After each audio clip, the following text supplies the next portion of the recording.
Okay, I'm going to call this meeting, March 28th, special meeting to order. Roll call. Director Arthur Perry. Here. Director Michael Schaefer. Here. Vice President Robert Lee. Here. President James Fairman. Present. And Arlene is excused. Additions, deletions to closed session. Is there any? Hello? Oh, no, I'm sorry, no, Mr. President. Okay, public comments on closed session items. We do have a list from, don't we? Did somebody say we had a? I don't know if there's any closed session. Oh, Yeah, it's closed. We gotta No go in the back room. These are just all typos to the minutes. Okay, so, no closed session items. Recess to closed session. I'm gonna,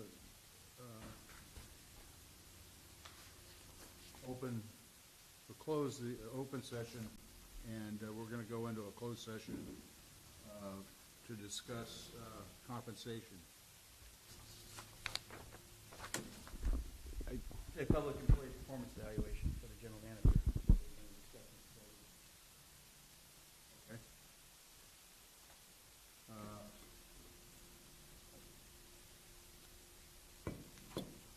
We're gonna discuss, Scott's employment and performance, right? Correct. Is it just the four of us and Alan? Recess, until 5:30, and then we'll go back into open session. Can I make a phone call then? And so we're going to go into regular session.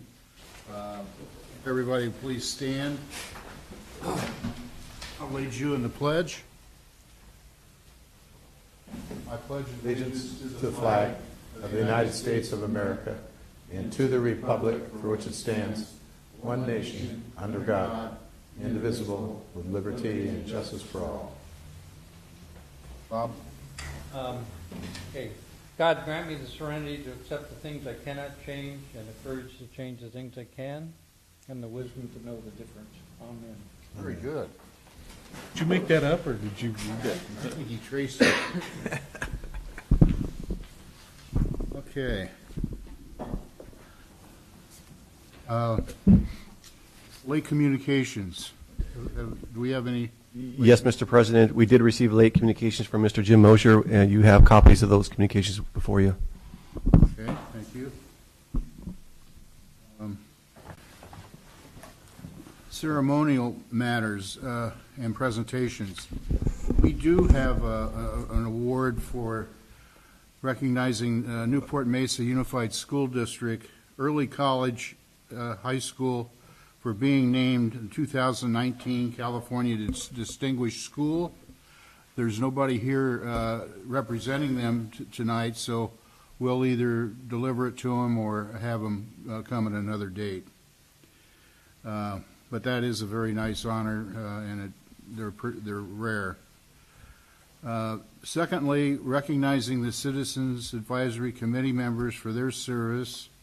We do have someone here who who I would like to present this certificate to. We can get a picture.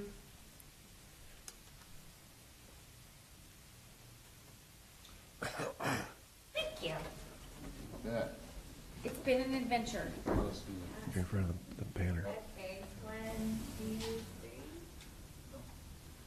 3. Be next time we move the banner. You crack it?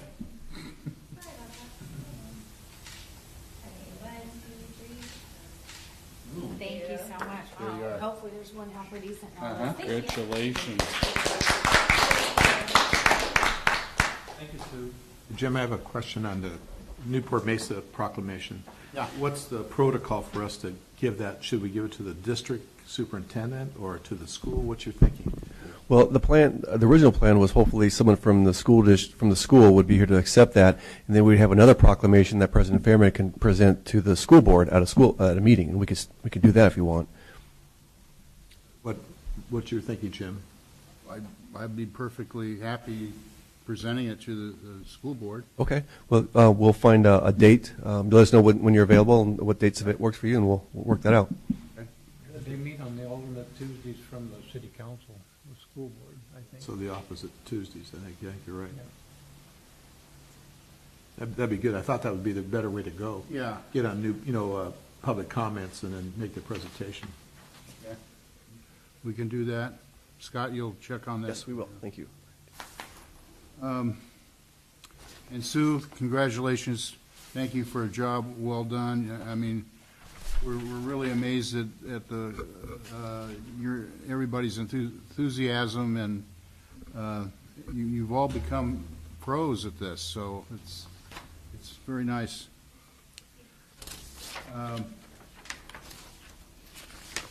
Public comments. This is a time I do have a card here from Jim Mosier. Did you want to address, or we want to wait till later? I think it's an agenda item. He specifically put on agenda items to speak on. Anyone else in the public have a desire to address the board? Seeing none. Consent calendar. I would entertain a motion. Move it. Second. Been moved and seconded. Any discussion? One quick item, Jim. Yes. Scott, you mentioned today about that charge from the Edison Company. Is that on this warrant? Yes, it is, and I don't have the answer for you. Diana will get that for you, and I'll email it to you tomorrow. About that large. So maybe at the study session, can you give us an update on what that was about? Sure. And Jim, is Mr. Mosher speaking anything on the consent calendar? Okay. Okay. It's been moved and seconded. All those in favor signify by saying aye. Aye. Opposed? Motion carries. General Manager's report. Thank you, Mr. President. The first item is just an overview of the Citizens Advisory Committee meeting on March 13, 2019. Just available to answer any of your questions. Any questions, Scott? What was the attendance? The Excuse me? attendance? For the members? CAC members? I believe they were all there, weren't they? Do you remember if they were all there? No. No. Chair Carey was not there. That's right. Chair Carey wasn't. He was the only one that wasn't there, so everyone else was attending. Thank I you. thought there were two missing, but I wasn't sure. Yeah, I have a comment. Yes. Yeah.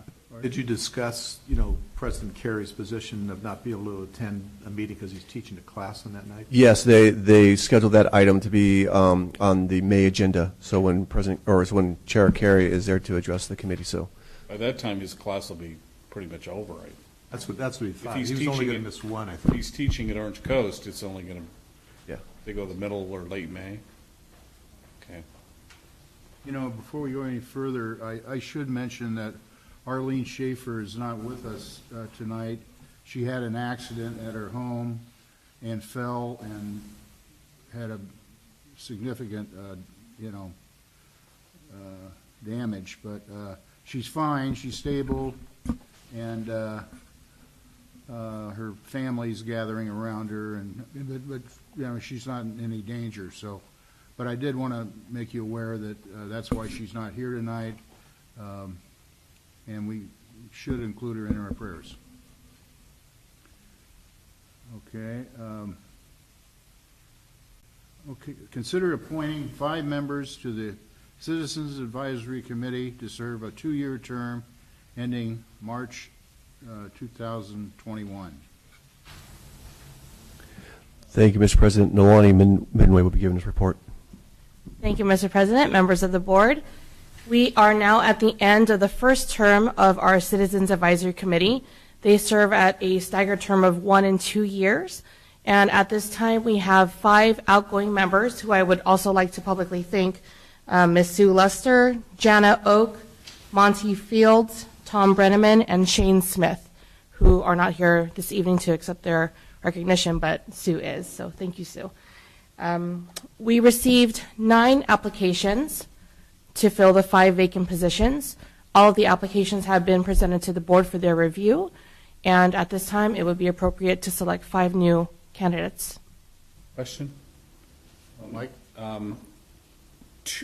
Only 2 of the 5 have reapplied, Correct. Mr. Fields and Ms. Lester, Correct. correct? The rest would all be new. Yes.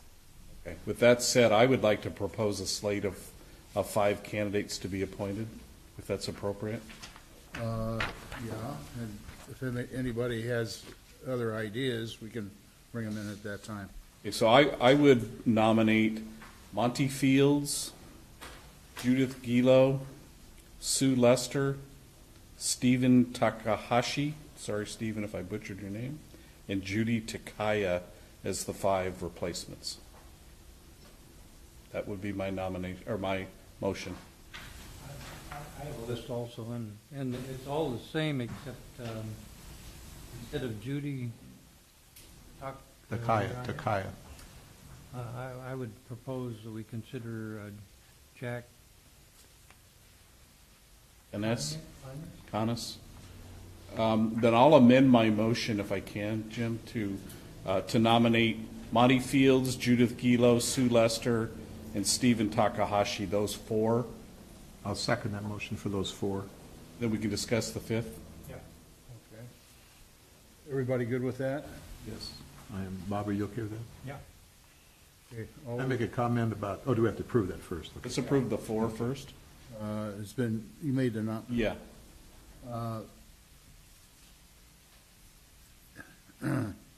It's been first and seconded.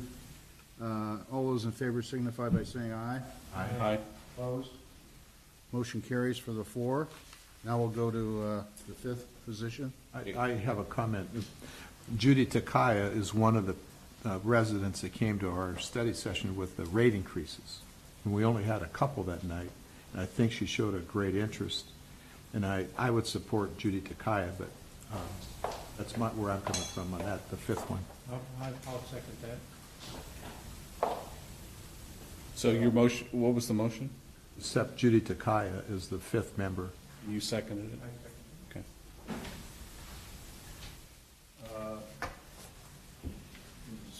That's fine. Good. I mean, is that okay with you, Bob? Because you had the other person. Yeah, no, I agree. Well, it's been first and seconded. All those in favor signify by saying aye. Aye.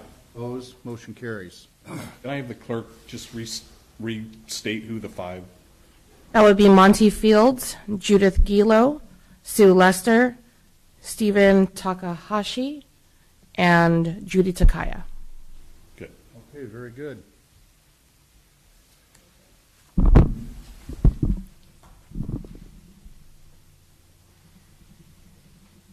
Welcome, Mayor.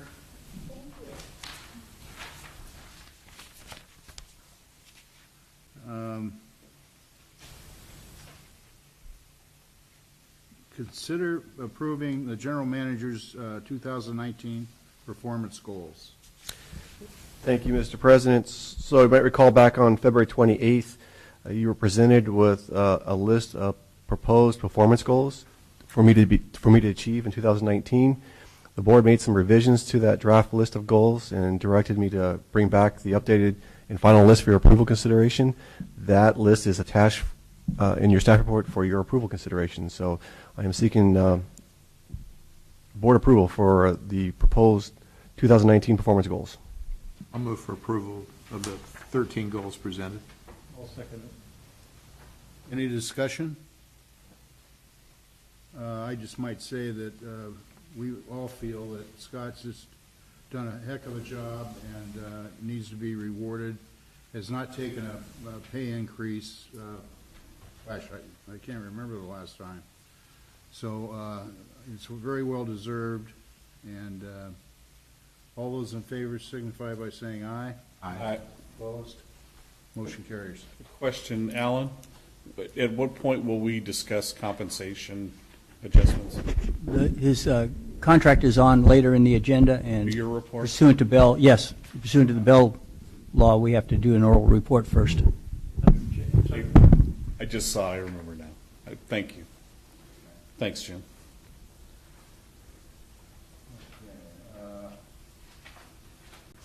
Consider approving site access and license agreement with the Orange County Sanitation District and City of Costa Mesa for a permanent odor control treatment facility at Mendoza Pump Station. It's right behind Mesa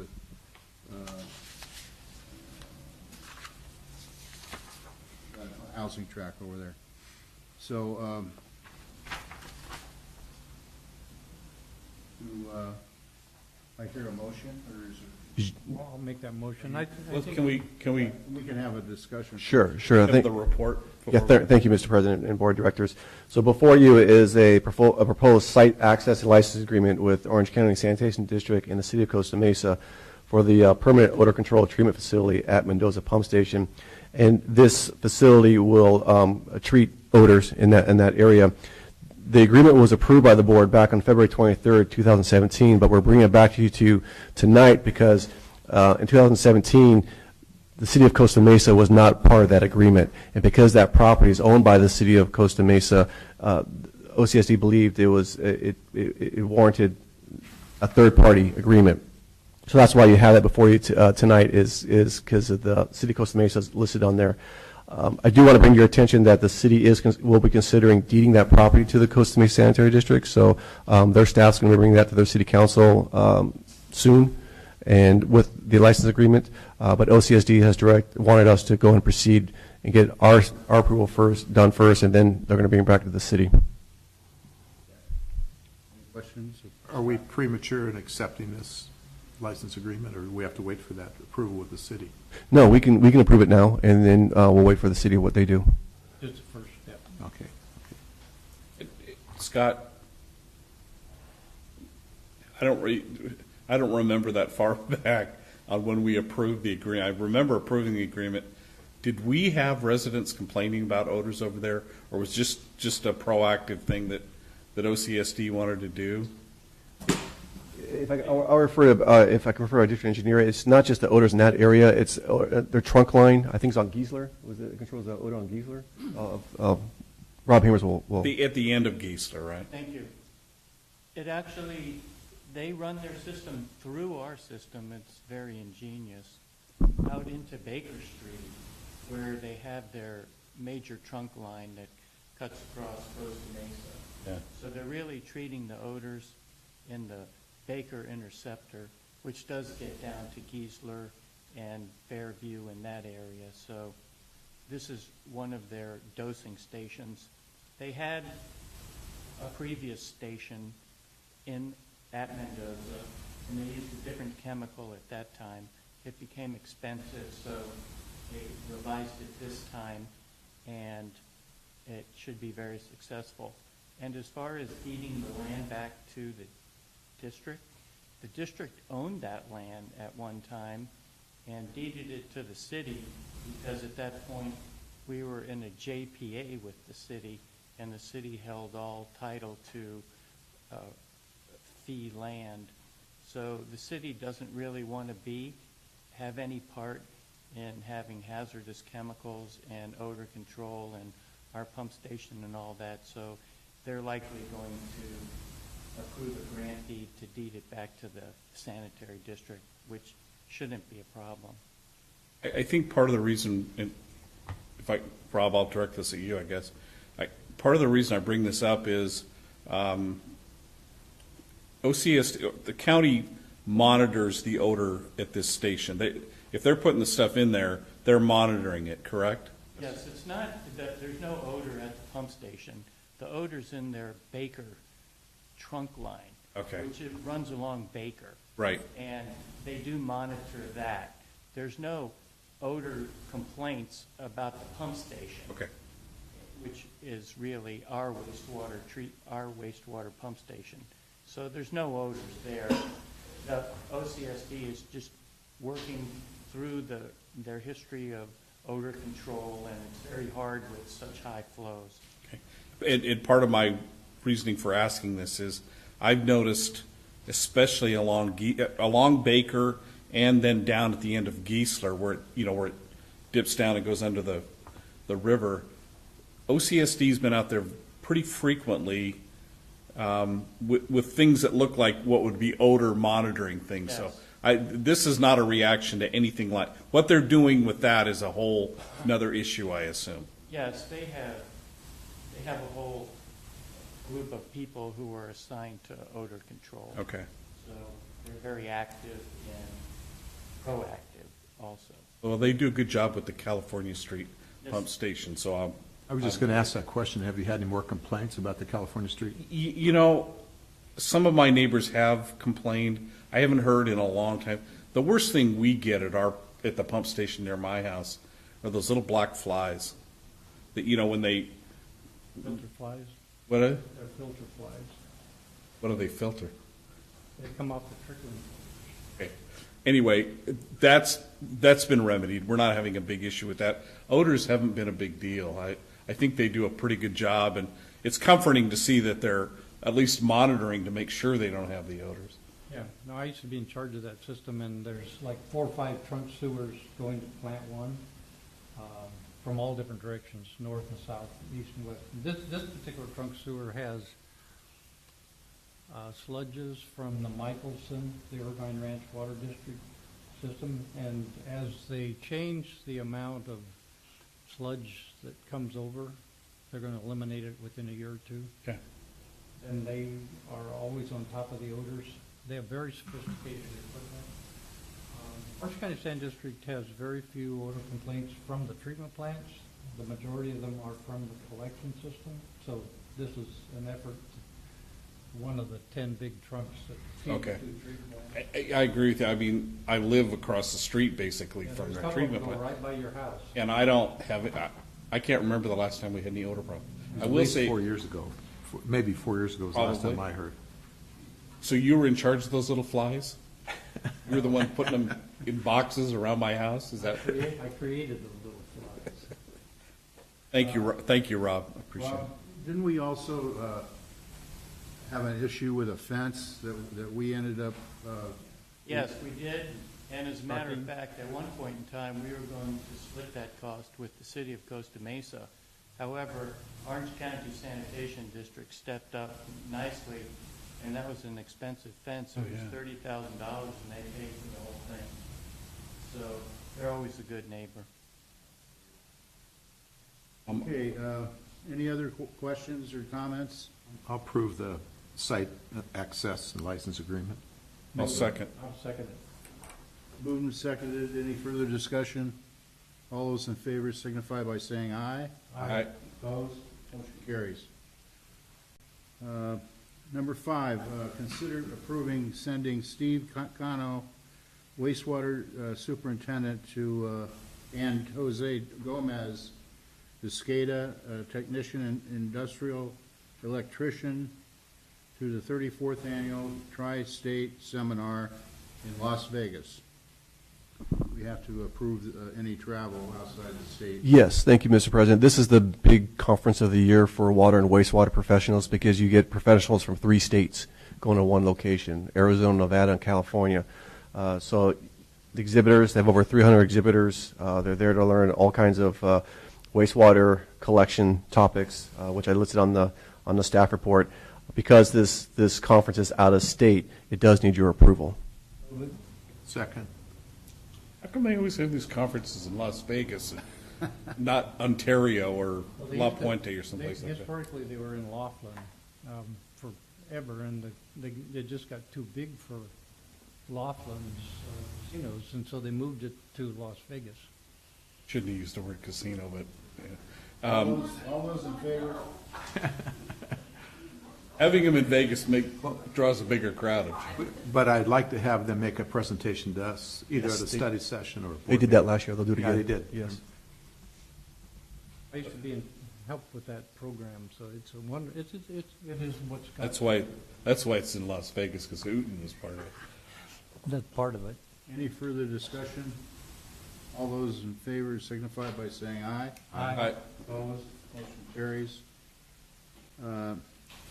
Solar system, Costa Mesa Sand District Headquarters, accept improvements, first notice of completion, exonerate bonds, permanent bridge shelter. Yeah, thank you, Mr. President. So our solar photovoltaic system at HQ here is complete. I am pleased to inform you that we are seeing about a 45% decrease in our energy costs since 45% since implementing the solar system. So what's and then also the good news, the whole project was under budgeted.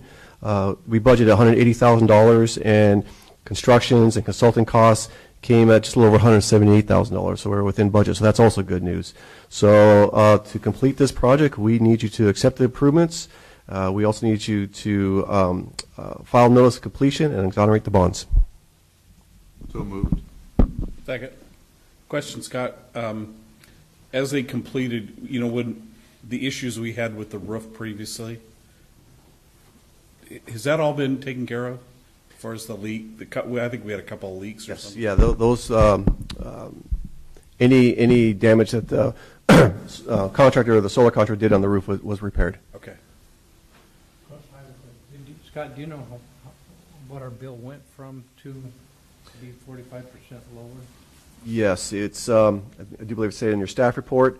It is.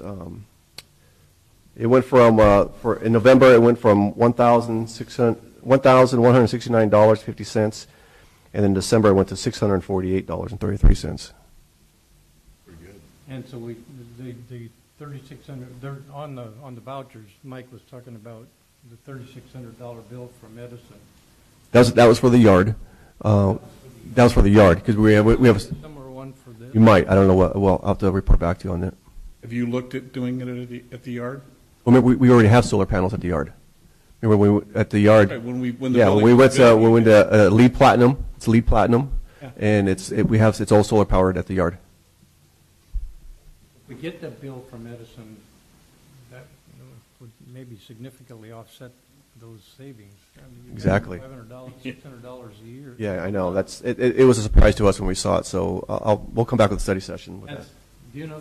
Well, I'd also like to know if that's happened in the past. It's the first time I saw it, so that's why it caught my attention. I don't remember seeing it in the past. I saw it. Yeah. Okay, it's been moved and seconded. Any further discussion?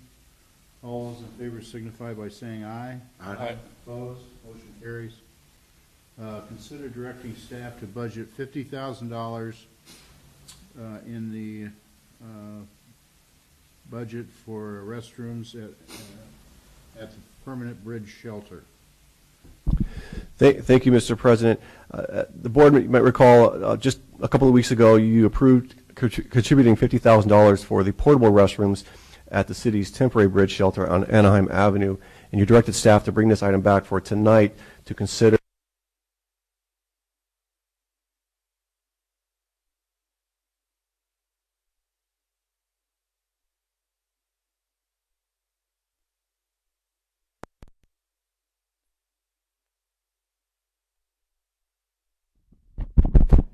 I think it's working.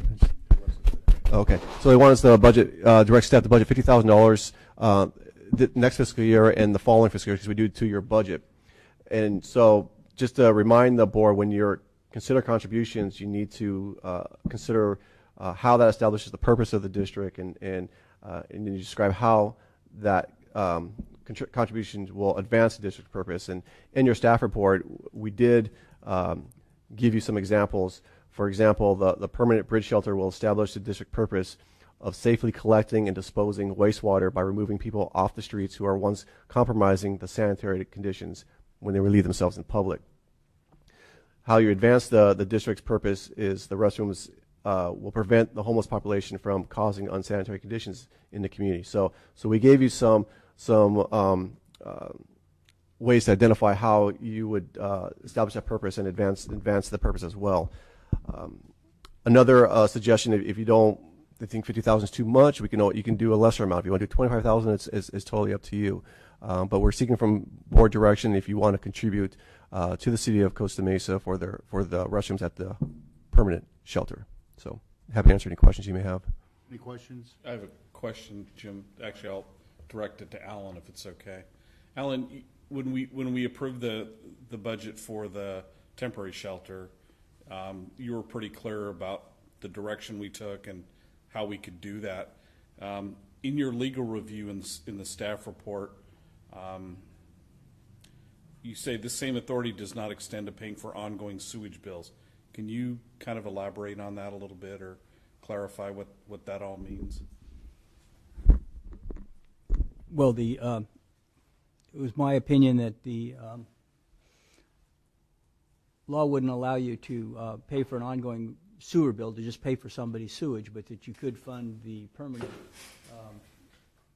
Yeah, thank you. That's brutal. Oh, I can see you. Where were you that night? Where'd you go? This shelter under your health and safety code authority. Now it's a little bit.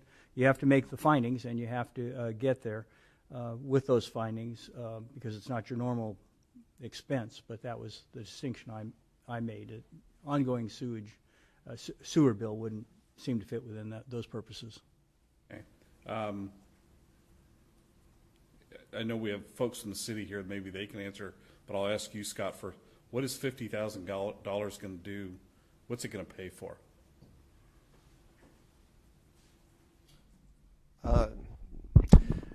Well, it will, the exact amount I do not know for sure. The city can address that, but it will pay for maintenance and operations, anything that's associated with the restrooms. Be maintenance. Supplies? Sure, supplies, absolutely. For that, you're familiar with the building they've got and everything. I think you've done a little research. Well, I haven't seen. To be honest, I have not seen the restrooms or how many toilets are going to be there. That's also an issue too. So if they, What I'm getting at is, what's the sewer bill going to be to the city for their operations? Don't we have some provisions where we waive? Yeah. sewer? No. They would be. Would they be assessed? They would be assessed too. Sewer bills, right? Assessed? Yeah. For wastewater. I'm not sure what the question is. The question is how much. I know what I pay on my. I paid my property tax. Oh, today, well, and I with know the- what I pay for sewage service. What does the city pay for sewage service? They would need to be assessed under Prop 218 also. They would get a charge for it also. They can't be exempted or waived. Oh, I understand that, but we I have don't no know. idea what the cost is. I do. We do. I just don't know off the top of my head. I know. I just don't have it with me. I can That's get that to you.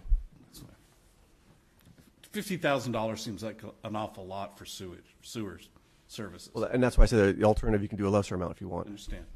Mayor Foley, would you be able to clarify anything in that regard? So thank you, and thanks for considering this issue. As you know, we're trying to transform our city and move people off of our streets and make the streets more safe, and sanitation is a big part of that. We've had lots of discussions about that. So with the permanent building, we will be moving everybody, as many people as possible, into the permanent facility. We will be building out bathrooms and showers there so that people are no longer defecating on the streets. They're no longer using our public spaces for those purposes. And also, we have a lot of residents that have like their front yards and their hoses and things are being used for showering. So the $50,000 in each cycle will help to contribute towards us being able to build out those facilities as well as maintain those facilities over the duration of time for the project. So we are investing $10 million, and so we would appreciate any assistance at all as possible because it's I think it's an investment that pays off maybe not on a sewage bill, but it'll pay off big in a lot bigger ways overall into the quality of our community and the health and safety of our community. Can I ask the mayor a question? Sure. When you say build out the facility, so you are planning on, and I apologize for being ignorant on it, but you're planning on building out more restroom facilities and more shower facilities in this permanent building? So correct. So there's no right now the bridge shelter at the church will have a portable restroom system Right, which you already, thank you for that contribution towards that. Then the permanent facility on Airway, we will be building out a kitchen, we'll be building out laundry facilities, restroom, shower facilities. It will be a full service shelter with nonprofits and wraparound services, so that we can make sure that people stay there to be able to use the facilities as opposed to using them in the community. Yeah. Rob, did you have a question? Yes, thank you. Wasn't really a question, it's a statement. If the restrooms are connected permanently to the sewer system, there's a established procedure that the plans go through the plan check office for our engineering tech, and there are fees that have to be paid that we're not allowed to waive. Orange County Sanitation District has fees, we have fees, et cetera, et cetera. So if it is a permanent connection, it would be just like a city park or city facilities, they have to pay too. Unfortunately, none of those fees are waivable, except for maybe plan check and inspection, but not the fixture fees or the OCSD fees.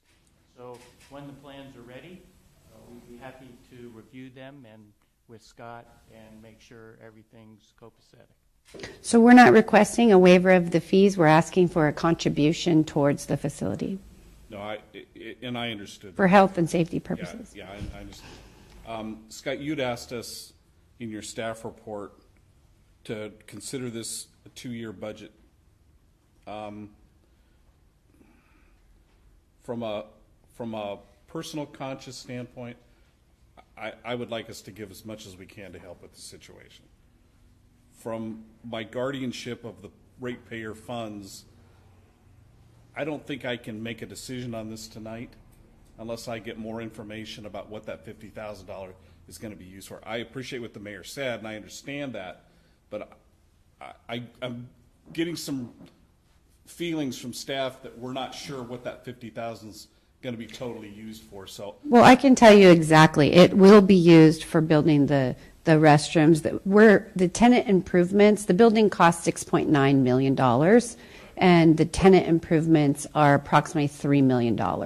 All the tenant improvements majority relate to installing the kitchen, the laundry facilities, the restroom and shower facilities. wastewater, and I understand. Right. So that is what it's being used for. In that light, I think what I would like to see us do personally is, I don't have a problem with the $50,000 if it's going to be used for the purposes the mayor is talking about. Once that's done, I think I don't want to budget this for 2 years. I would only like to do it for 1 year to see what it's used for, and then in the following years, I mean, we've already set a precedent by giving you the $50,000 for the portable.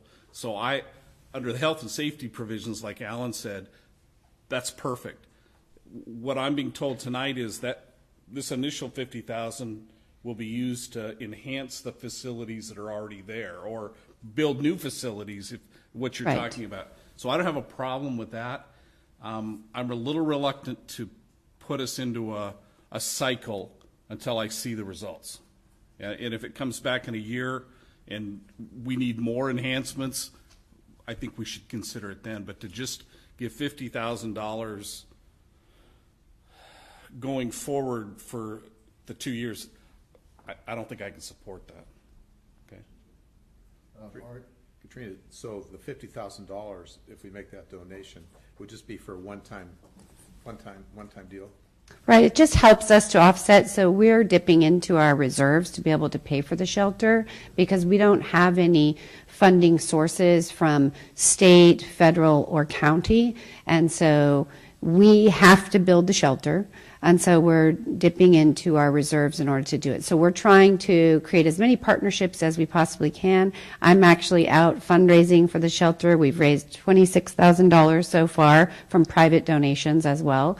And so we're trying to offset the general fund reserves in order to get this. We've also requested some funding from our state partners, and we're waiting to hear back from that. We won't know about that until the May revise. And the reason to ask for it in 2 cycles is because we didn't want to ask for 100, and we were trying to make it seem less impactful on your budget But we're going to have the outlay both in our 1920 budget as well as our 2021 budget because of the timing of when everything will take place. To answer Mike's question, this is just for the 2021 budget. That's all we're approving. No, 1920. According to staff report. Oh, I mean, I know that, but I mean, we've approved the $50,000 already. Is that the 1920? No, the $50,000 for this fiscal year. We already gave them the check for $50,000. That's for 18-19, our current fiscal year. What we're seeking direction, or the city's seeking direction, is for the next 2 fiscal years, 19-20, 2021. I agree with Mike. Let's go for the first year, for the 50,000, and see what the needs of the city are for the second year. I personally, I thank you, Art, because I think to the folks that come to us are going to appreciate the fact that we're taking it in increments rather than doing a blank, not a blanket, but I just Wish we could do that. I have a question. You're requesting donate. How are they making the donations? To the Community Foundation? That's what I figured. Yeah, and we have a link on our website now, and if you would be willing to share that, that would be wonderful, because we are seeking not just financial donations, but we'll need donations of supplies. It's a big investment, but I think we all agree that we have to do something. We can no longer tolerate people living in our parks and on our streets, and it's. I think the return on the investment will be that we'll have a safer and a more quality community, and people won't be dying in our community. I think this board, with Jim's leadership over the last several years, has been pretty proactive about wanting to make sure that we don't have situations like you saw in San Diego. Absolutely. And I think we've always been of the mind to help. So I don't see any problem with helping with this. In fact, go ahead. Well, what we should need, I think Mr. Mosier wants to speak on this also, so before we finalize it, we should hear. Thank you so much for your consideration. Thank you, Katrina. Jim. Thank you, President Ferriman, members of the board. My name is Jim Mosier. I think the bridge shelter is an excellent project. I think it's much needed, it's very compassionate, and it's a very worthy thing for a general purpose government agency like a city or a county or a state to be using their tax revenue to fund. I think the problem here is that much as we would like to contribute towards this, I don't think you have the legal power to spend, as far as I know, any of the money you have on something of this sort. To the best of my knowledge, all of the money that the Costa Mesa Sanitary District has was derived from those fees we just heard about and our property taxes. This is mine. I paid $92.38 for having a sewer connection for a year. Those fees were assessed in this to provide of property owners and for things that property owners need in order to develop their property. One of those is a way to dispose of liquid waste, for which you provide a sewer connection to me and all your other sewer ratepayers. The other is a means to get rid of solid waste, for which you provide curbside trash collection for those people you assess for that service. Since 1997, as you know, districts like this have had to go through the Proposition 218 process, which is part of our California Constitution, and it involves more than just saying that it's a worthy purpose, and your name says Costa Mesa, and it says Sanitary District, and we can spend our money on anything we want. I was very late in preparing this, but I sent you a handout here that I think has been distributed to you, and I listed 4 of the conditions that are in the California Constitution for what a district can use its fee revenues for, and I don't think doing this meets any of those conditions. The fee has to be for the service which you're assessing it for, which is providing a sewer connection to a property owner, you cannot assess the fee for providing a service, it says here in the Constitution, that is available to the public at large in substantially the same manner as it is to property owners. We all need restrooms in public buildings, shelters, so forth, in parks for the sanitation of the area, but those are not a special benefit to the property owner who is being assessed. So it just does not fit this. The fees that you collect cannot exceed. You apparently have some excess $50,000 you can spend on this. It seems to me, though, that you're taking 50 of these roughly $100 assessments and saying, we, the board, have decided not to use that for what we collected it for, but for some other purpose. I have a real problem with this, and perhaps the treasurer can identify some other funds that you have that are not derived from the fees that the district has collected that could be used for this purpose. I don't know if that's a way around it. It seems to me to be a problem. I checked with the mayor pro tem in Newport Beach, who is very versed in municipal finance, and I asked him about the wastewater fund, which is the equivalent of the wastewater money you have here in this district. That is assessed for providing sewer infrastructure to the people in Newport Beach who are assessed for a sewer fee. He said that would never, ever touch, that the general fund can subsidize that fund, but they would never use a dollar in that fund to subsidize any general purpose of the government, such as providing a restroom in a public park or in a public building. So I think that's a serious problem. Thank you. Mr. President? Comments? Alan? If I could respond to that. Philosophically, of course, the point Mr. Mosher is making is you can't argue with philosophically what he's saying, but legally, generally he's correct, but the district does not have every service covered within the Prop 218 fee. I mean, we do, the sharps disposal and things like that. They're slightly out of the range of just basically collecting sewage and picking up trash.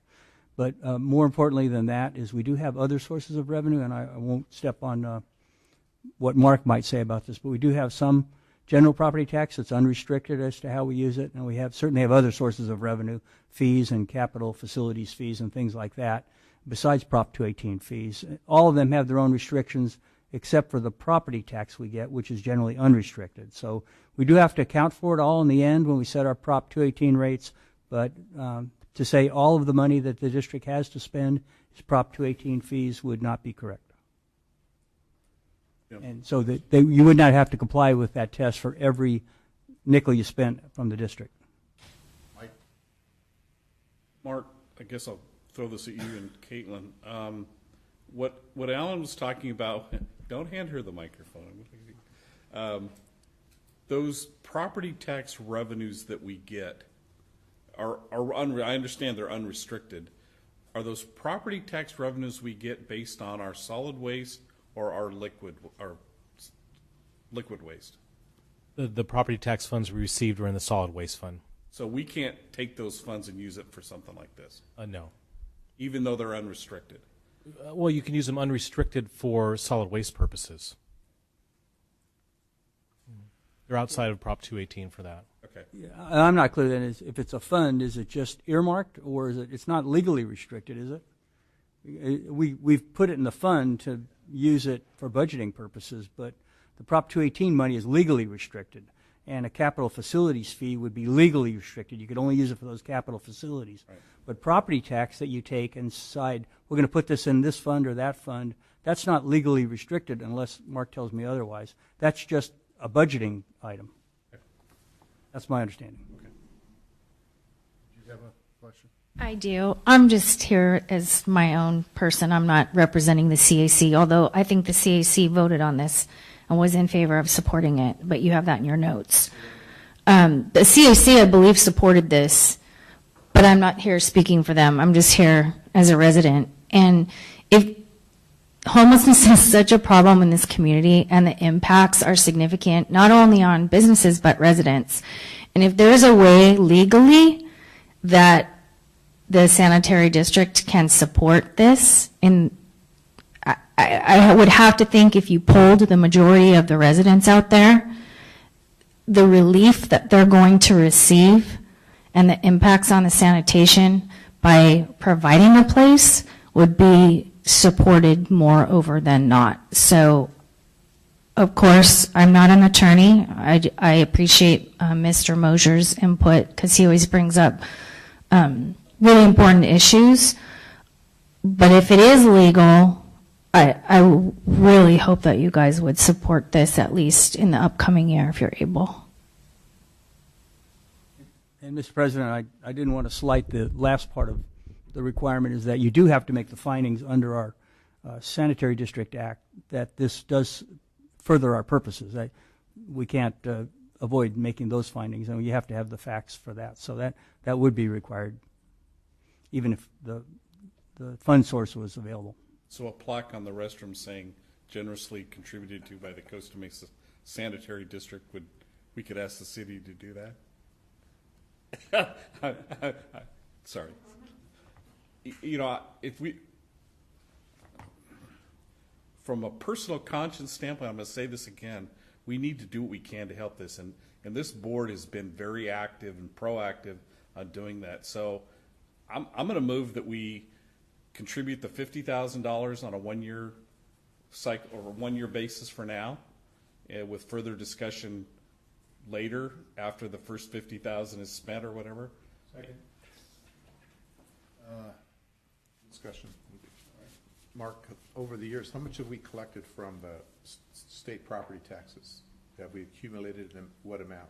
We get about $250,000 a year. That's what I thought. So that's unrestricted, according to what Alan thinks, anyway.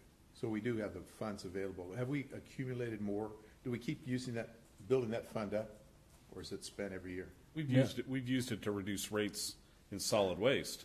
Right, that's correct. We've always accounted for as long as I've been involved with the district. It's always been accounted for in the solid waste fund. Alan's correct. They're unrestricted revenues. They probably could be accounted for in a general fund if the district chose to have such a fund. We've used the funds over the last several years from a rate stabilization standpoint to keep your trash rates low. When do we get that monies for this next year? It comes in right along with the assessments. Anytime we get an allocation for the after April 10th. Oh, that's okay. I'm saying, so I think we're okay with Mike's proposal. We're going to have another $200,000 coming in that's unrestricted that we could use for this $50,000, and still have the additional $150,000 there. I agree, Art. But we have to take an extra step in recognizing what that represents. Is that right, Alan? Yes, I would ask that the board would articulate the findings of how this advances our purposes under the Sanitary District Act. But that is conceivable, and we can make that work. The court is going to generally defer to your judgment as long as it's based on substantial evidence, which is any reasonable evidence, basically. So you want that articulated as part of the motion? Yes. All right, then I will move that we designate $50,000 to be used to enhance the public safety with a better restroom and wastewater system at the city's new permanent homeless facility. And if we could, funded by unrestricted funds. and if we could just substitute the word for sanitation, health and sanitation for safety, because safety is really something the city takes care of, like public safety. We're health and sanitation and sewage. I'm good with that. Did somebody get that written down? Nolani's furiously typing over there, I can tell. And the city would give us due recognition in the collection efforts, as well as a potential recognition, like a plaque or something in the facility. We got 2 thumbs up out there from the 2 most important people in the city. So are you amending your second to what Mike amended his first? Got that? That we get some kind of recognition as part of it. Okay. And again, I think it's understood, Scott, that next year we're going to have the same discussion a year from now for the next cycle or whatever. And I think by then the city will have a better idea, you know, exactly how much these different pieces will cost. Okay, any more discussion? If not, we do have it written down and we're ready to go. All those in favor signify by saying aye. Aye. Opposed? Motion carries. Thank you very much for shedding some light on it. There is an item later in the agenda about a potential additional survey, community survey. And I think this is the type of question that at that time we can ask the professional surveyor these kinds of questions. Sure. That was one of Scott's goals that we talked about earlier, that we approved earlier. So if that can tie into that, I think that's a good way to go, Bob. And maybe the sooner the better, so that when the next budget cycle comes around, if we've got that survey done, we'll know that the public will give 2 thumbs up or whatever.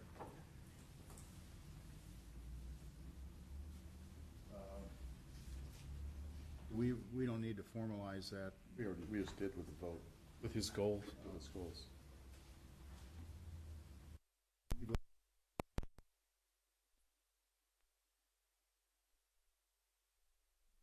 Query the citizens, so the board and public will be asked Okay.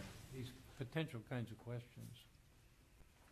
Okay, let's move along. Item 8, consider sponsoring State of the City Luncheon with Mayor Katrina Foley.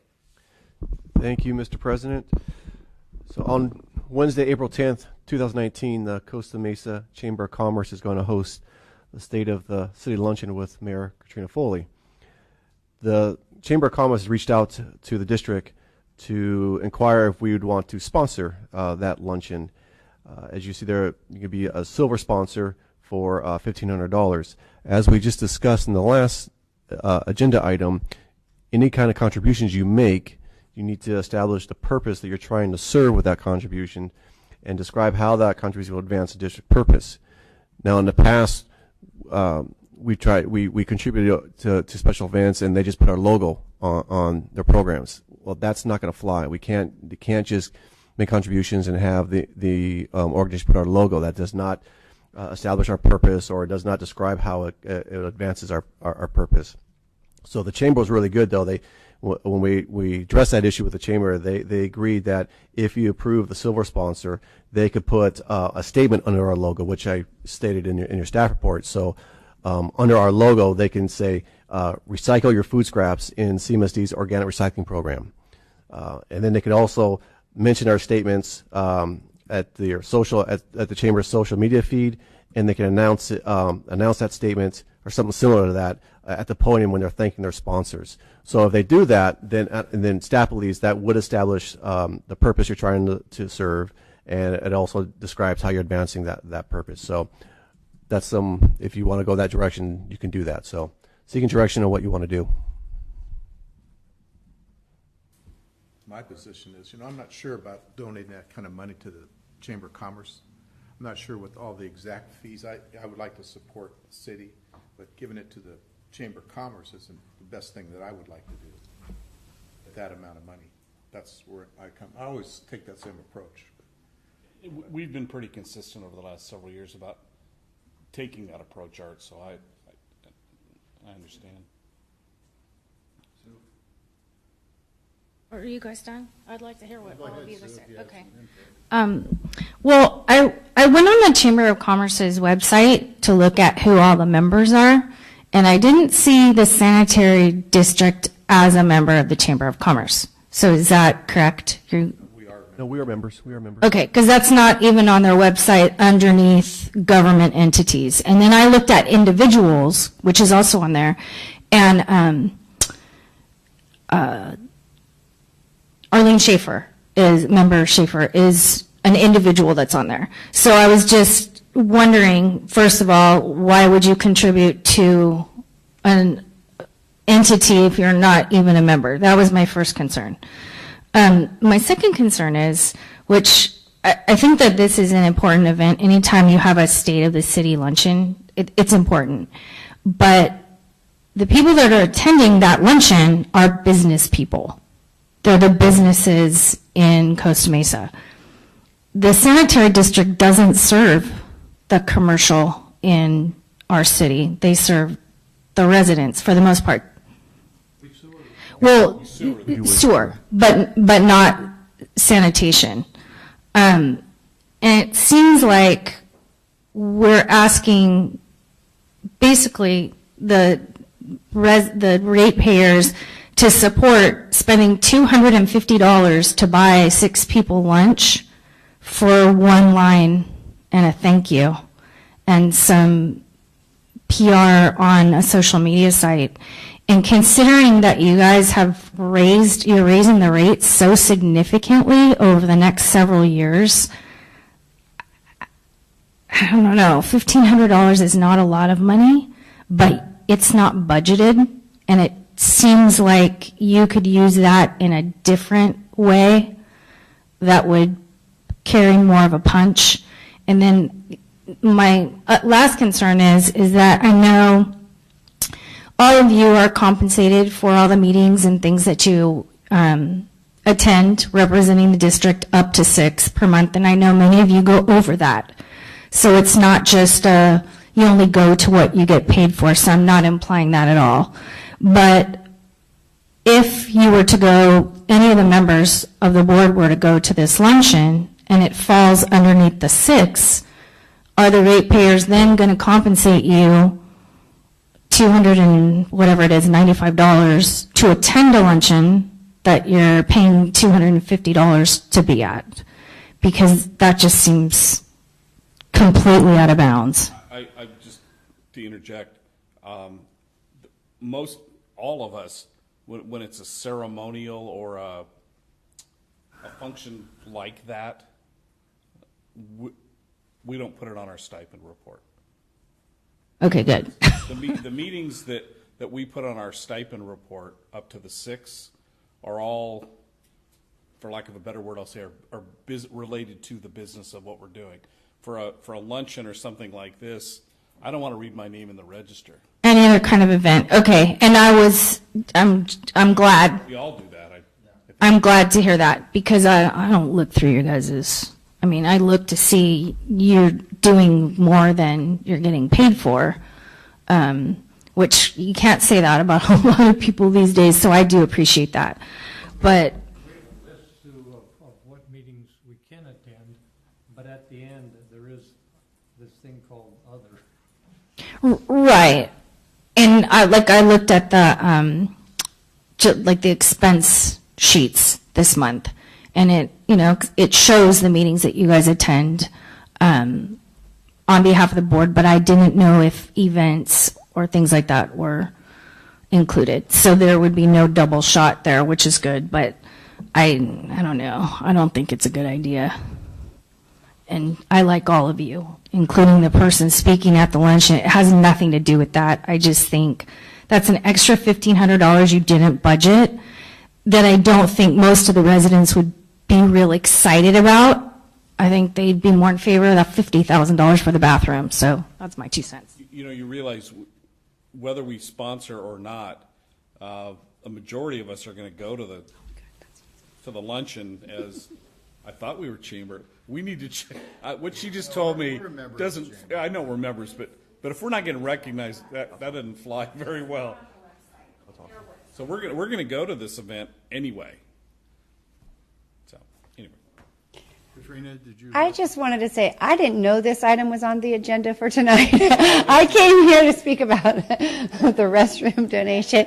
I was a little surprised when I saw that as the next item of business, but I do hope that you will all join us at the State of the City, whether you contribute to the chamber, not to Katrina Foley, or not. That would be great. We do have a great presentation in store, and if there's anything you would like me to include in the State of the City that relates to the sanitary district, I'm happy to do so. We're working on our Prezi presentation right now, so just send it over to our staff and we will include it because we want to make sure we give an update. We'll have some stuff about the schools and, all of our different partners in the community. So thank you. I appreciate you mentioning the $100,000 we gave for restrooms. Don't worry, it's in there, okay? Done deal.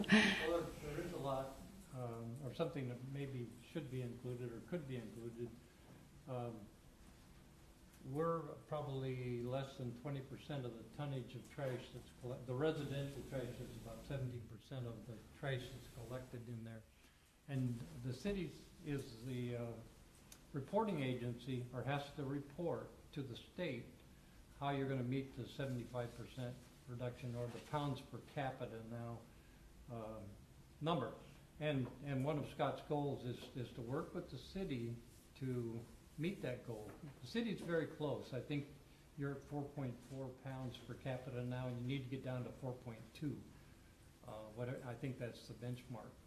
And I think the sanitary district and the city needs to figure out how we can be helpful to each other, even though we're a small percentage of the tonnage. So technically, we can give you some words. I agree with that. And I'm on the watershed, just a little additional point along those lines. I'm now on the representative for the watershed committee, and I learned that we need to do a much more aggressive job of getting our catch basins installed, which also is a place where we can partner. So wherever we can partner to improve in these areas, we are ready and willing. So I just wanted to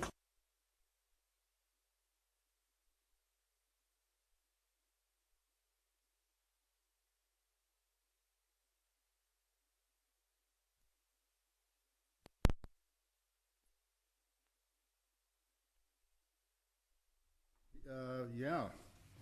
I'll move that we not provide a sponsorship, but that we all make ourselves available to go to the luncheon through the chamber, if we're members of the chamber. I'd make a substitute motion, and that is to provide the $1,500 sponsorship. I would be voting no, and I would like to attend, but I can't, Katrina. But Well, I'm going to attend, but I kind of feel that we shouldn't spend that $1,500 on a special event like that. So is my motion to have a second? Yes. I'll second Mike's motion. Not to spend the $1,500. Okay, it's been moved and seconded. All those in favor signify by saying aye. Aye. Opposed? Aye. Nay? Nay. Is that an echo or? No, he used the wrong word. I had to I'm get not him sure. for it. Motion passes. Well, are you not voting? He I voted. Oh, you voted yes? Voted on my motion. Okay. 3 to 1. 3 to 1. Okay. Okay. So they're not going. Okay, Right. thank you. Could we also, as part of that, somebody check with the chamber and find out what's going on? That's just not I right. got it in my notes. Unless they have you under a letter, but they have a section for government agencies and individuals, and the Costa Mesa, everything else is under there, and you guys are under there, so. So I think we pay a yearly fee to be a member.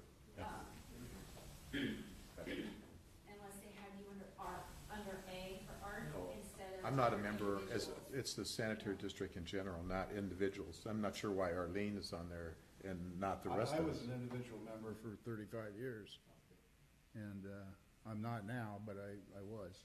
I have 4 memberships, not under my name, but under Friends of the Library name. So I'll keep it on my calendar. Okay, thanks. And the clerk is going to poll the board members to find out who wants to attend that luncheon? I think he has to RSVP pretty soon, but I will not be attending. We're just talking about, yes, we'll start ours. I would like to attend. Okay, let's move along to, where is that? Engineer? Engineers report. Oh, okay, gotcha. Receive and file monthly capital improvements project. Rob, did you have anything? We're moving right along on everything we're doing, and we'll probably bring back in April, the President Pump Station alternatives and how we fared with the neighborhood. That'll probably be in April. We're almost about ready to put a shovel in the ground for our Canyon Pump Station remodel and force main replacement. That'll be starting up soon. And we're moving along on everything else. Great. Any questions of Rob? Just one quick, I know Scott had told us that the meeting with the president folks, nobody showed up. And have we pretty much abandoned the fact that we're going to put it in the cul-de-sac? No, we sent it a survey out to all the residents with a photo simulation of what the control panel will look like in the right-of-way, and also we gave them a photo simulation of where the pump station will be in the cul-de-sac. And so I believe we gave them till tomorrow to submit the response. And so far we submitted, I think 21 were mailed. We received 6 back so far. Yeah. Can you tell us what how it would look for their opinions? 4 is against it, 2 is in favor of it. Put it in the cul-de-sac. Oh, in the cul-de-sac. Yeah. 4 is against it, put in the cul-de-sac, 2 is in favor. So we'll have an update. We'll bring this to your study session, and then in the April board meeting we'll seek direction of which one of the 4 alternatives you want to implement. You did get a recommendation from the CAC. It should have been in the minutes somewhere. Right. They like the idea in the cul-de-sac, don't they? They did not like They the did cul-de-sac. not like They adamantly was against that. Yeah. Is that CAC meeting online? Yes. Okay, Rob, thank you for your input. Treasurer's report? Excuse me, Mr. President, we have an item Another 2. What's that? Rob had Number another 2. item. This is 2277 Yeah, I see it now. Harbor Boulevard. Thank you. It is the former motel that is being turned into a high-density apartment complex. The district has an easement and a sewer main in the easement on the property, and that conflicts with the proposed development. So the owner is requesting that we abandon the easement and the pump station. I'm sorry, and the sewer main, which is in accordance with our today's standards of not accepting easements on private property due to an old policy where everyone had to have direct access to the sewer main. So how we handle these is we first come to the board for the board to consider it in concept. And if the board is in favor of vacating the easement and the sewer main, we would assign the engineer for the developer to prepare some of the legal documents, the map and description of the quitclaim, and we would bring that back to you at a formal meeting. So it's being recommended that you approve in concept the idea of abandoning the sewer main and easement, and then your attorney will bring back a procedure, and we will do step 1 at the next board meeting. Okay. Any questions? Is that how integral to the system is that easement that we have? It's not integral at all. It's on private property, Yeah. and it was only used for what is on the property, and it was for a period of time it was used for the neighbor's property, but not anymore. Okay. So my concern was going to be, did it have any relationship to this to Fairview Developmental Center? It doesn't. we're requiring this developer to do a flow monitoring study, put a flow meter in the Harbor Boulevard line, just like we were going to do with the Fairview people. And this will suffice for both of them. We haven't seen the results yet, but I do believe there will be available capacity for both of the developments. Thanks, Jim. I move the recommendation that we abandon our existing easement. In concept. I'll second the motion. Discussion? All those in favor signify by saying aye. Aye. Opposed? Motion carries. Treasurer's report. No items this evening, Mr. President. Okay, attorney's reports. Thank you, Mr. President. The first item we have tonight is the Second Amendment to the General Manager's Employment Agreement. And as you know, this is the predecessor report we have to make is the oral report. That's required pursuant to the City of Bell scandal, the legislation that came from that, which means that you have to have an oral report before you approve the written report. So this is that oral report. The compensation adjustment will give your general manager a 3% incentive pay, or whatever you want to call it, based on his salary. It equates to $5,471. It's non-base building, non-PERSable, so it's a one-time amount. And in addition to that, you would be approving up to $25 per month towards a health club or gym membership of the general manager's choosing. Those are the two items he would be getting in the amendment. And if I could be permitted to jump ahead, I know Mr. Mosier had some comments on this one too, and in the interest of efficiency, Mr. Mosier does correctly identify that you generally cannot provide compensation for past services. You can't pay retroactively for work that's been performed, but that constitutional provision has been qualified by the provision that you can award an amount of money to ensure continued loyalty and continued employment. And those cases are the California Supreme Court case of Jarvis versus Corey and San Joaquin Employee Association versus San Joaquin County. And those two cases recognize that to ensure loyalty, you may be required to provide these kinds of payments to keep your general manager and other important people on your staff. So it is a legal payment. The difference would be if Mr. Carroll was retiring, you could not give him a gold watch because you get nothing further out of him. You can't give him the gold watch at that point. But if there's an expectation, maybe if we treat him right, he'll stay with us, then that makes it lawful. I have a question. How are we going to, this gym membership, how are we going to quantify the results? Is Scott going to We're going to weigh him in. Push-ups contest. Yeah. How many pull-ups I can do, right? You're looking, I'm the one that's questioning this. Can you believe it? Did you want to comment?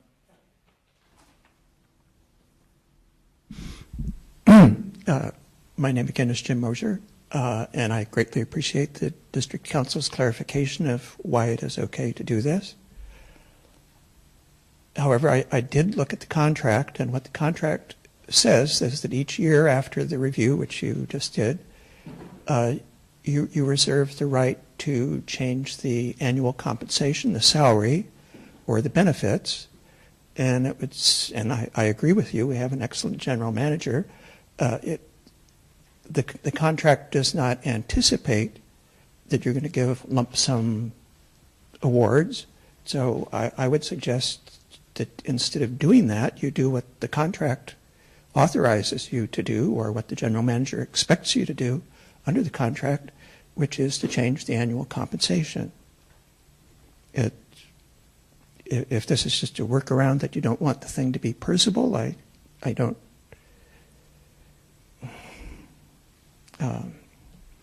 I would do what the contract authorizes you to do, which is to make an annual adjustment to the salary. Seems more logical to me. Thank you. Thank you.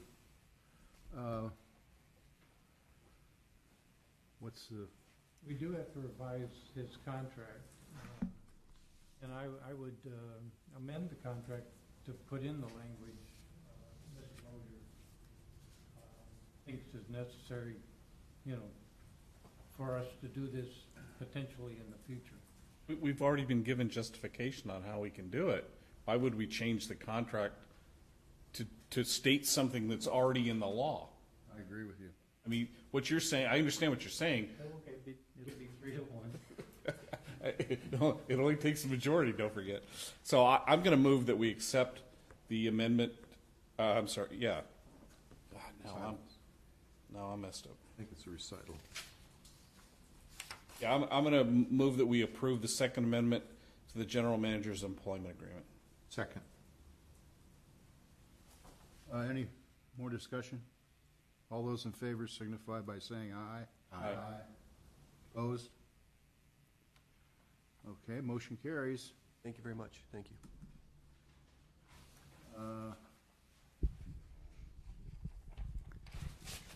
Second matter under legal report. Right. Consider adopting ordinance 124. Thank you, Mr. President. This was brought to our attention that the city manager needed or wanted authority to make refunds. $5,000 was chosen as an appropriate amount for the what his authority would be, up to $5,000. There was also questions raised by staff that maybe he should be given the authority to dispose surplus property, and we also included a provision in that also. We added a provision in it from some other ordinances I'm familiar with that restricted employees from bidding on a disposition of surplus property, and that was, the unusual situation in which the mechanic down at the yard might make a gold-plated old car out of new parts and then bid on it and get a great car, and nobody knew that he had done that. So we put that in there. Mr. Mosier has raised the issue about maybe we should apply that to contractors. I haven't been able to see the issue about contractors, but if that's a concern or a need, that could be added. I don't know how that would how it would work in real life, but I'm certainly open to changing the ordinance if that's a concern. Okay. Any comments or questions? I remember the Orange County Sand District Board going round and around about, or maybe it was staff, thinking that it would be nice to give the computers to the school district. And for some reason, I think the legal staff said that's a gift of public funds. So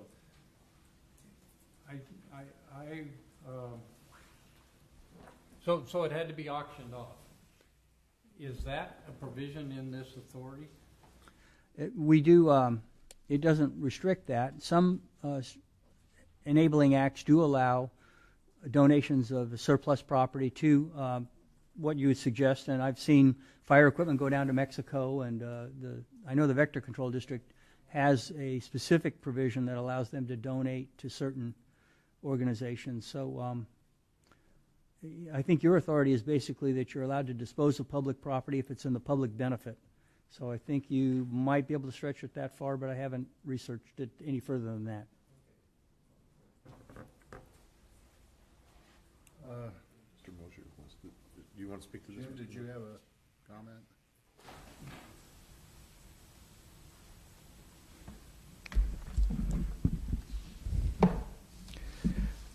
Thank you again. My name is Jim Mosier.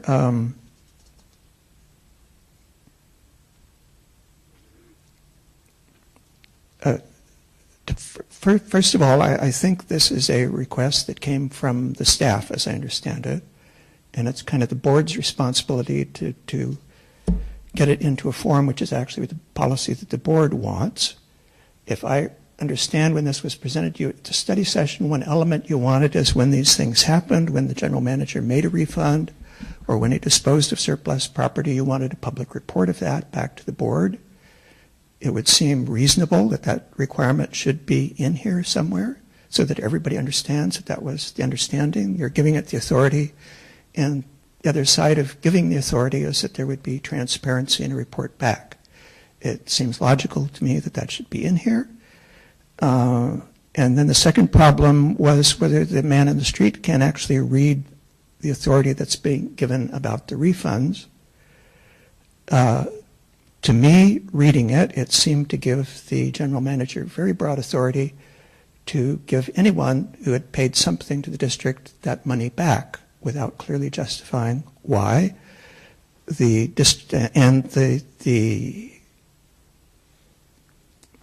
Citizens Advisory Committee, I watched the video of that, had kind of the same problem. They were asking in this proposed section 406.010, what about, why is the second sentence here? It's the authority would include but not be limited to sewer and trash refunds. What kind of refunds are we talking about here? So I am suggesting that that paragraph should be clarified so everybody on the board, the staff, and the public understands what it means. And the authority to give refunds is already spelled out in a number of places in the operations code. I had suggested referencing the chapter that has that title, Refunds of Sewer and Trash. As the district council points out, that only has to do with refunds of people who have been overcharged on their property tax bill. And there are other kinds of refunds that the operations code mentions in it. And if the refund is under $5,000, it might be reasonable for the general manager to give any of these refunds. But why not here say that it's the refunds that are in some language? I wrote out something in here, which is not a legal statement, but a statement of what I think the policy should be. My suggestion, and it's a much shorter paragraph, just one sentence, the general manager may, with notification to the board, make any of the refunds described in the operations code, provided the amount of the refund is $5,000 or less. Then it would be clear to everybody that it's not a new authority to give refunds, but it just has to do with the dollar amount. The board makes them if they're over $5,000, the general manager if they're under. Since I had trouble reading it and the Citizens Advisory Committee had trouble reading it, I do think that policy needs to be clarified, and we need to know it's the policy that you want, not the policy that the staff wants. Thank you. And Mr. President, could I just add? Yes. First of all, I do apologize. There was some confusion with what was stated at the study session about that the district council was in agreement with this. It may have been because we had two different people at two different meetings. So I apologize for that because that could have happened. And when I saw it, I didn't know that there had been buy-in by anybody else. In any event, I think the standard that we want for refunds is a very broad statement, as Mr. Mosher has indicated. It's for all matters, not just sewer trash.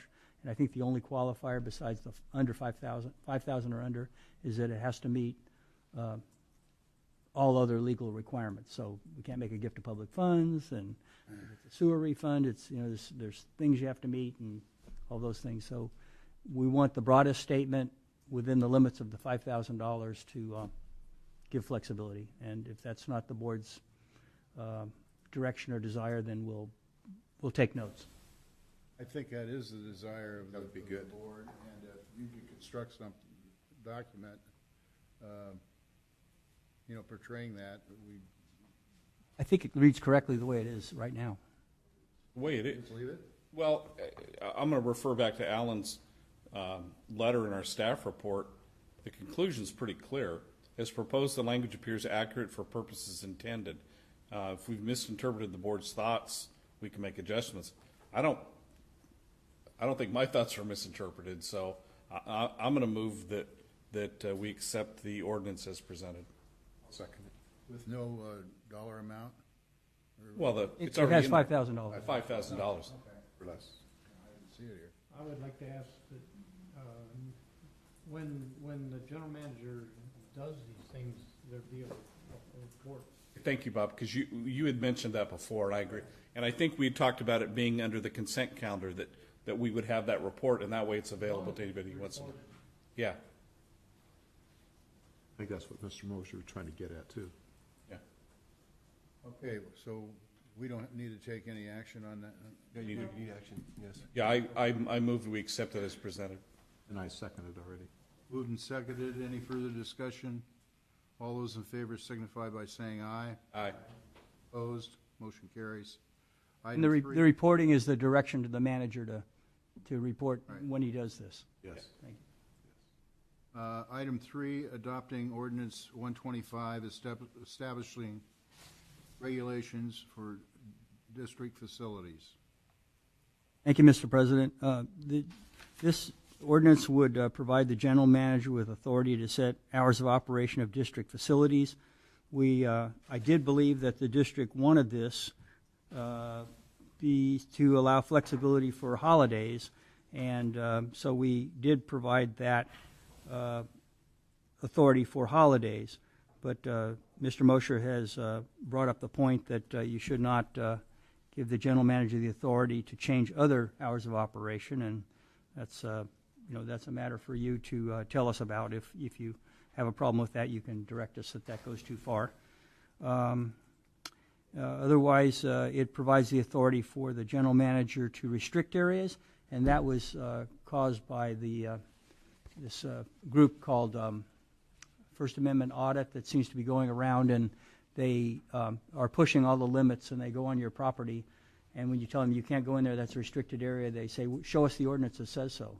And then they want to sue you, and they want to take a video of you being stupid and trying to prevent them from doing it. So it's a preventive measure to make sure we have the authority when we say this is a restricted area, that it is in fact a restricted area, and we can back it up with a law. And we're not just making a statement and having a security officer go out and be heavy-handed with somebody. So those are the two purposes for the ordinance, and we submit it for your consideration. And I think Mr. Mosher had comments on this one also.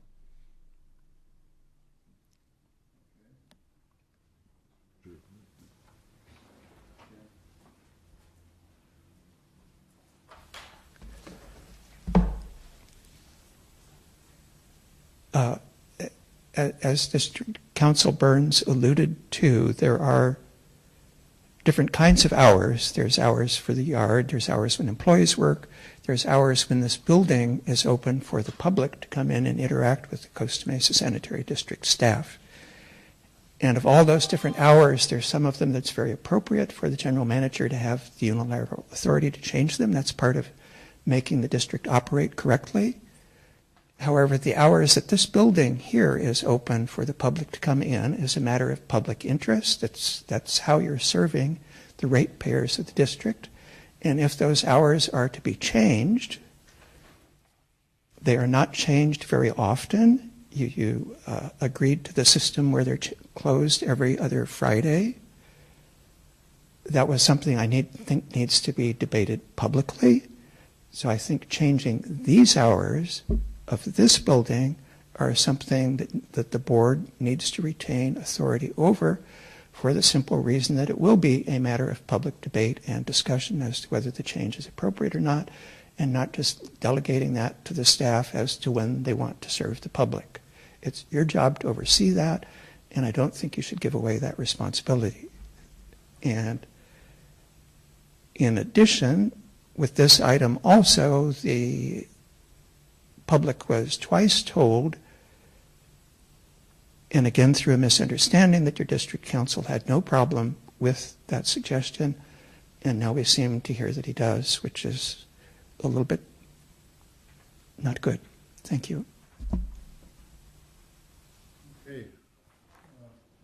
I think, again, the way for the board to retain its authority is to have the general manager report to the board that he's changing the holiday hours or he's changing business hours or whatever in an agenda. This doesn't, historically, this has only happened around holidays. Then the board can look at, what the general manager is recommending, and have a, either it'll be thumbs up or thumbs down. So when. Then why have the ordinance? I mean, what you're saying. What this prevents is a discussion by the general manager, to get the board to approve changing holiday hours. That would just go in the consent calendar now. With this ordinance, it should go in the consent calendar, and there doesn't need to be a discussion on it. Yeah, but I thought the ordinance is to remove. You're right. We do this every holiday time, and we have a board discussion, and then we ultimately do it. I thought this ordinance was to remove that portion of it, or remove that tedious thing that we have to do every holiday. But just have it reported that, that the Thanksgiving hours, staff would be allowed to take half day off before Thanksgiving or whatever Yeah. it is, or half day off before certain other holidays. But you're saying to go forward with the ordinance and give the general manager the authority as long as we know about it. Yeah. I think that's our responsibility. Oh, I absolutely agree. Sorry to interrupt. When we changed to every other Friday being closed, how much did the public react to that? Nothing. We didn't hear a thing. Yeah. And that was done in a public setting. We did get your approval for that. Yeah. It didn't change the cost to the citizens. Right. There was no financial impact. And typically, the emergency services we have deal with solid waste, and that's available 24 hours a day, 365 days a year. Well, yeah. If there's an issue, We have our email notifications where we get emails 24/7. Yeah. We have the phone number where people can get 24/7. So there's ways to contact us. Yeah. so again, I guess, Bob, you're okay with the ordinance as long as we get some report that it's going to be done, which we would get anyway, right? That's what the ordinance requires. Be a discussion item. Yeah, but the ordinance requires, okay. Oh, actually, I maybe misunderstood. You'd get notice from the manager that he was doing it. You wouldn't get to vote on it before he did it. Right. So if you want to retain that authority, then we need to change the ordinance. Right. Susan, one?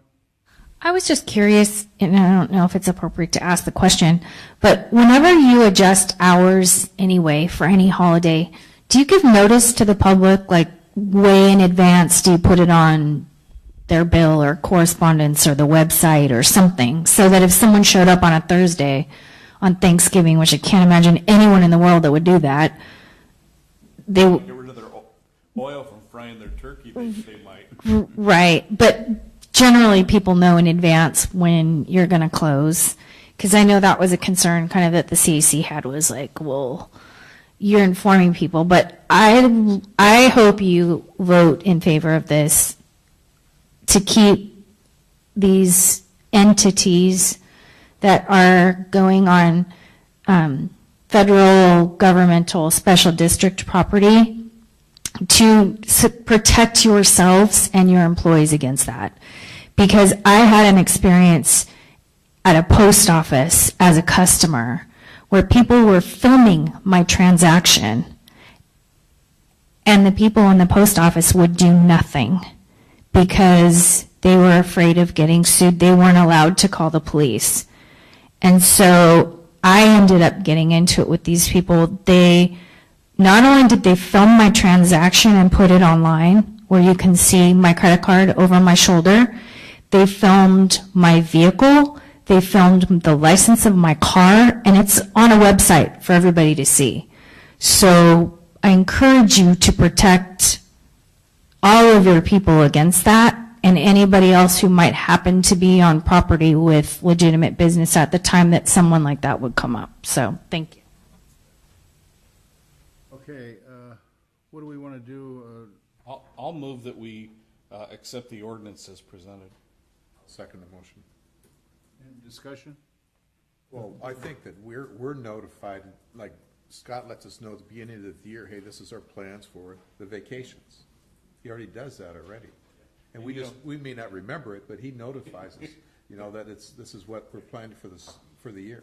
Yeah, and kind of to relate to what Ms. Lester said, right, we need that in there. We have a very visible presence, social media wise, and I think our ratepayers know. Right. They have the resource to be able to find out. Let's put it that way. Does that protect us from letting people go into our yard? Yeah, it's strictly for the yard. We have to have that protected. Having I'm fully agreeing. Yeah, that's I what I fully mean. concur with that. Yeah. And this building also, but mostly the yard, because we have a lot of valuable equipment and explosive equipment there.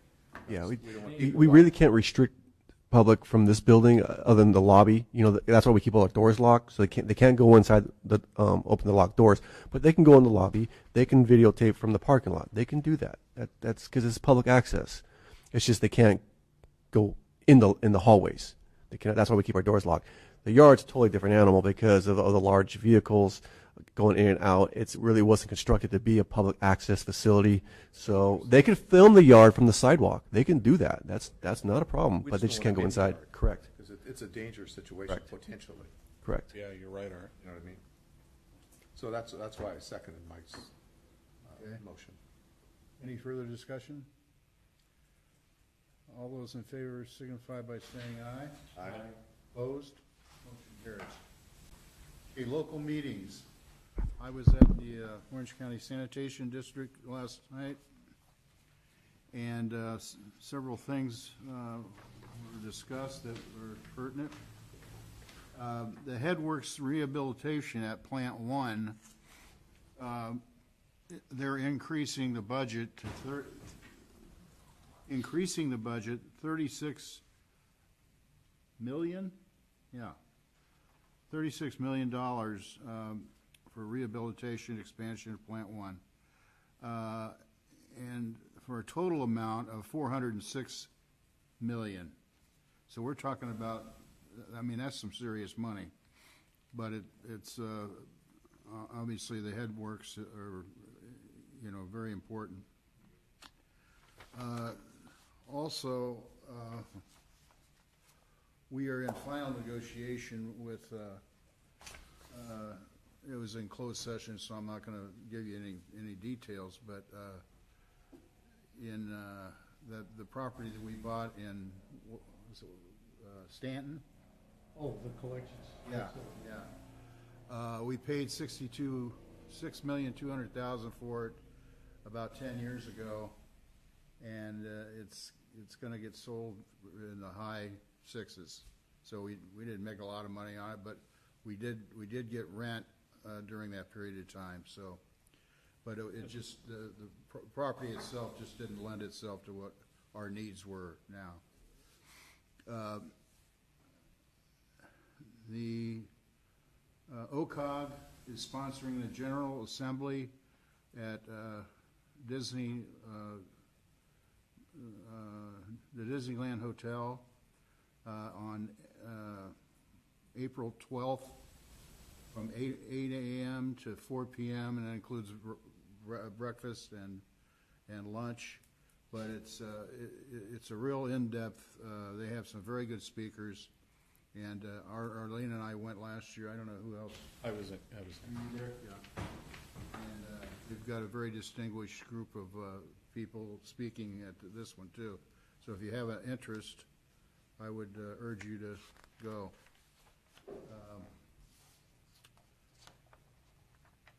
That's about it. Am I forgetting anything, Bob? They recognize two 30-year employees. Oh, yeah. I thought they were talking about to you and me. No, well, they looked at us.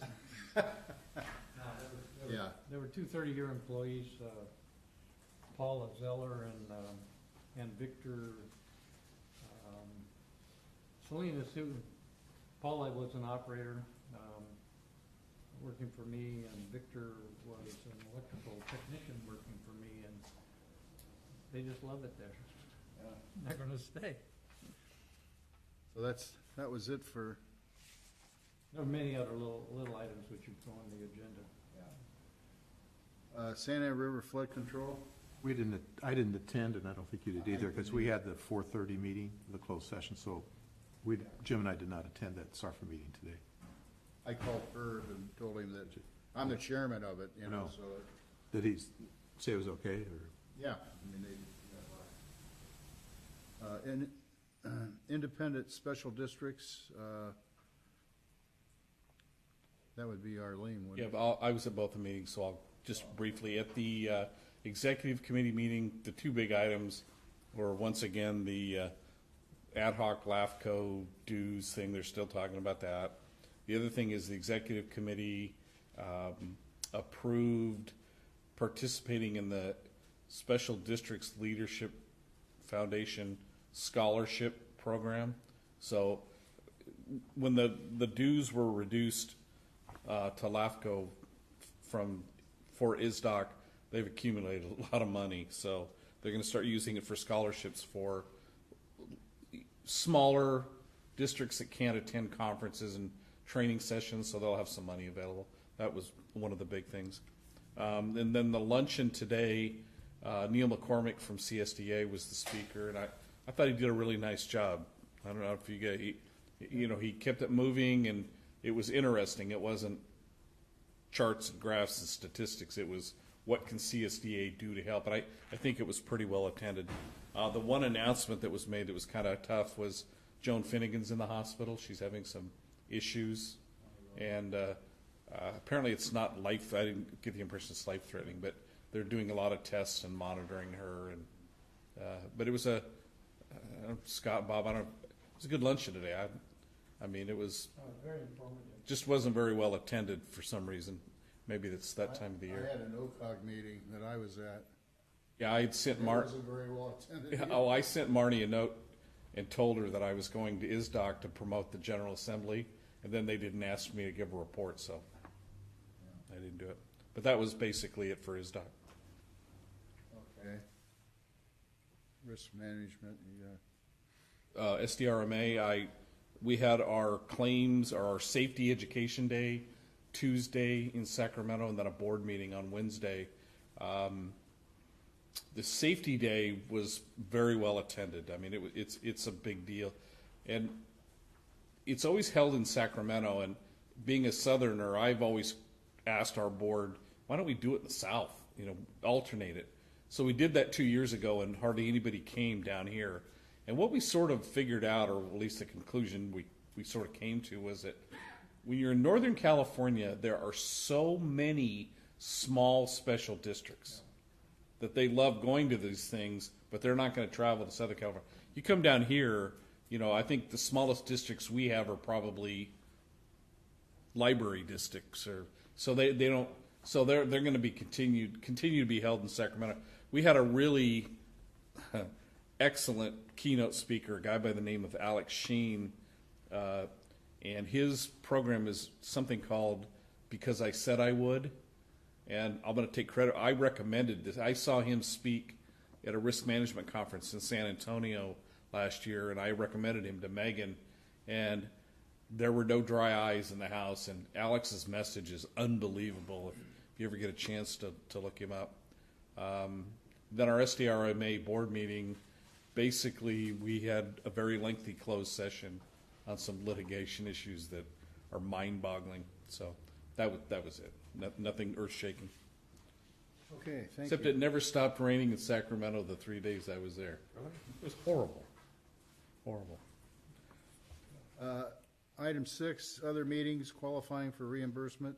I and a few others attended the Waco meeting, Water Advisory Committee meeting, and it was a program, very highly technical program on climate change. Did you say highly technical? Yeah. I think it was more like uber technical.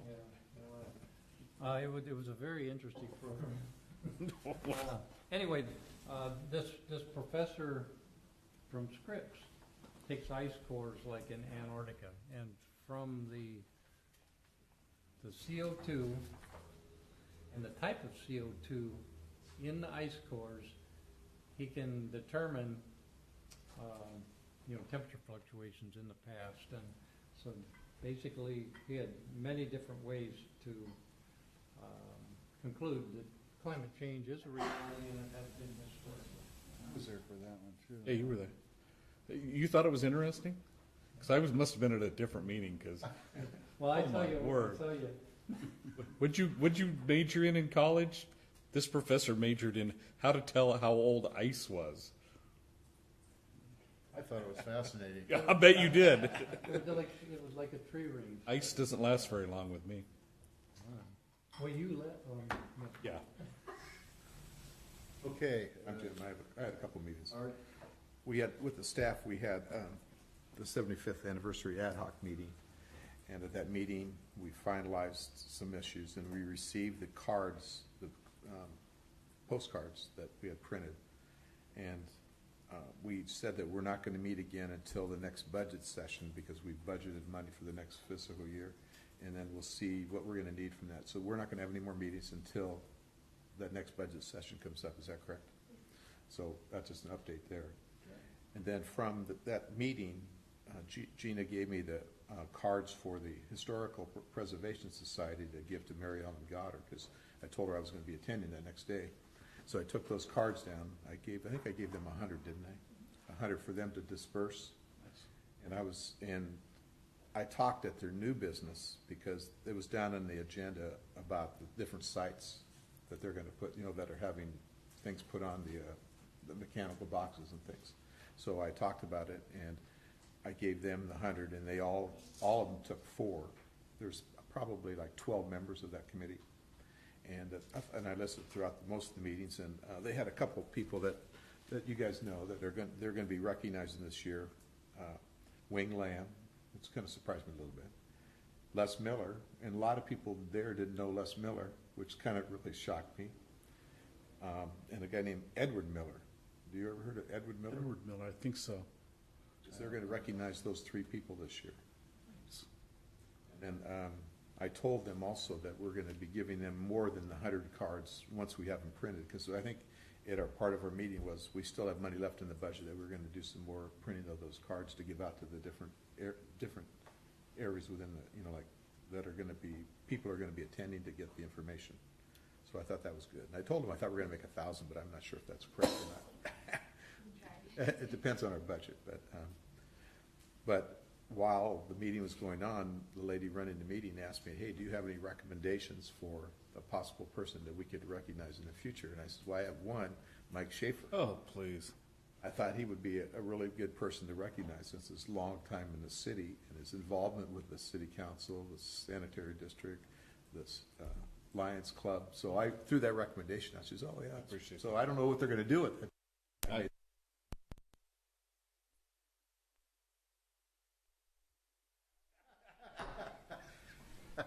Jim, I got to get over that. Thank you, Art. I appreciate it. I thought, so it was nice for her to ask me, because some of the people on the committee are young, and they don't really know the history of the city. Yeah. Not know Les Miller's pretty. I know, that's what I said. Pretty tough. The guy that nominated him he was at Newport Harbor when Les was at Newport Harbor before he came to Mesa. Before he came to Mesa. He's the one that got me into the Lions Club. I know. Yeah, he's the one that talked me into being a district governor. But I thought the meeting was, if you can ever attend one of those meetings, I think it'd be well worth it, just to find out what they're doing. They're doing a lot of different things. Let us know. I'd like to go. It's called the Historical Preservation Society Committee. Well, that's a They committee meet at of the city. Yeah, It's a committee it's of a the city city. committee. We met at Got the it. city hall. But I thought it was pretty interesting. I'd like to go to at least one time of all the different city committees, because they're finding, like we went to the Bikeability Committee last year, and I thought it was really good. And the things that they're doing. That's when I found out about 17th Street. They're going to try to widen 17th Street. And I told Rob that we may have some items in, going towards from Trader Joe's to Placentia. They're going to try to make that wider for the bicycle trails, and it may impact the west side part of Yeah, 17th. west side. Not 17th going that way, 17th going this All way. those houses they're building over there, they're going to I need know. a wider street. Well, they're talking from that, I'm not sure that street, is that Pomona? Pomona towards Placentia. So that's on their review for the next couple, it's going to take 3 or 4 years, they said, but Wow. that's another interesting committee. Then I attended the planning commission, the city council meeting, because I left the Lions Club meeting because they were talking about the 1,057 units going in on Sunflower, and that was the debate there from the different city council members about, because it's a difference, they're going to have to change the zoning for that to happen, and Bob looked it up on his phone that it's way past, where is it, Bob, that area? Almost to the riverbed. Almost to the riverbed in Costa Mesa. Yeah, And- it's near Cadillac. And I contacted Rob, and Rob said he knows about this already, because I don't know anything about that area and the capacity that's available there, but Rob said he has some information on it. There's got to be some open land there. They're right next to an Orange County Sanitation District trunk line, so they may tie directly in. And as a matter of fact, the trunk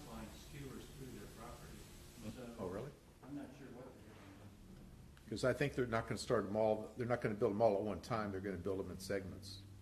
So that's, How many stories are they going to be? I don't, I'm not sure. I heard But it's 1,057 units, which is pretty considerable, a lot. Well, the Orange County Sand District trunk sewers go through properties. The sand and the trunk goes right through it. And then the Geisler trunk goes through properties, but for the most part, they're in the streets. Okay, let's move along. Old business, anybody have anything? New business. Report on closed session actions. I reported that earlier. There's no action to be taken. Oral communication and director comments. Art, nothing? Not tonight. Mike, anything? Just as you talk to Arlene, give her our best, and hopefully she has a speedy recovery. When do you expect her back in motion? Okay. Okay. Closing items. I guess that's it. This meeting is adjourned. Thanks, sir.